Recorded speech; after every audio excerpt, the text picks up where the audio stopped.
Welcome to today's Research Business Daily Report, where we're going to share with you why Nielsen has decided to move its corporate headquarters. We'll give you an introduction to the Consumer Goods Forum and its consumer information goals. And then we'll present an argument from a marketer about what went wrong with Google Glass. Hint, it did have to do with market research.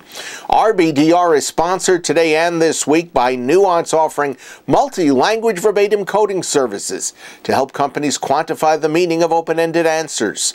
Nuance is a decision analyst company. Nielsen's board of directors unanimously approved a move of its headquarters from the Netherlands to the UK, and the reason is what is interesting.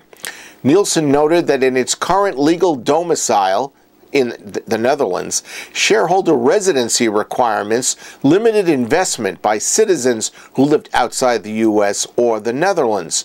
That investment restriction would be lifted if Nielsen is headquartered in the UK. So Nielsen, a global company and the research industry's largest by far, can attract investors from anywhere around the world.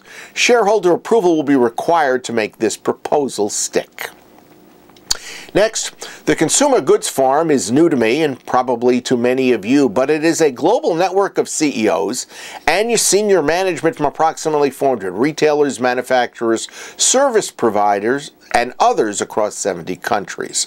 And its board of directors has just signed off on a new set of consumer engagement principles, which is supposed to act as a framework for how companies engage with their consumers and to promote an environment of trust and proactive consumer communication.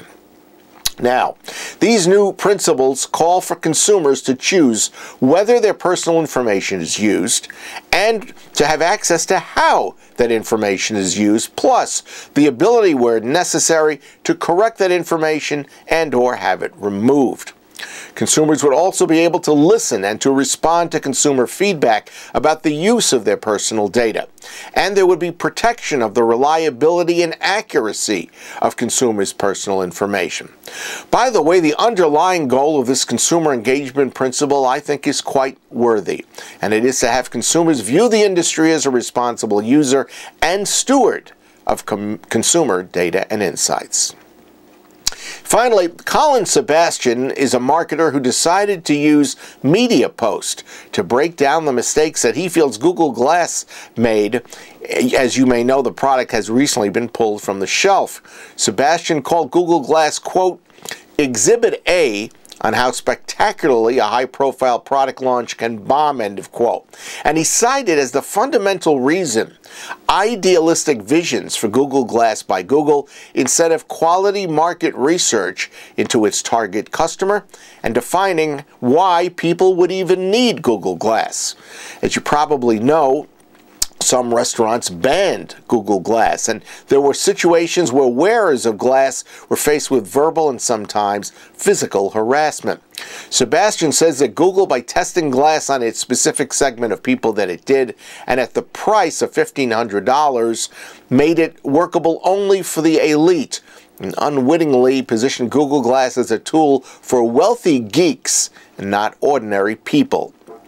Quoting Sebastian, Google never quite figured out which specific customer needs Glass addressed.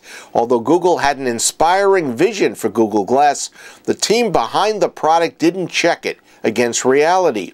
Google neglected to pin down which customers needed the product and why those customers needed the product and why those customers would see Glass as anything more than a novelty headset, end of quote.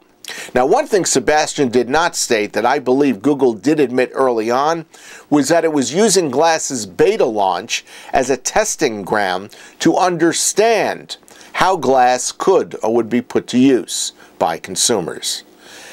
That's your Research Business Daily Report.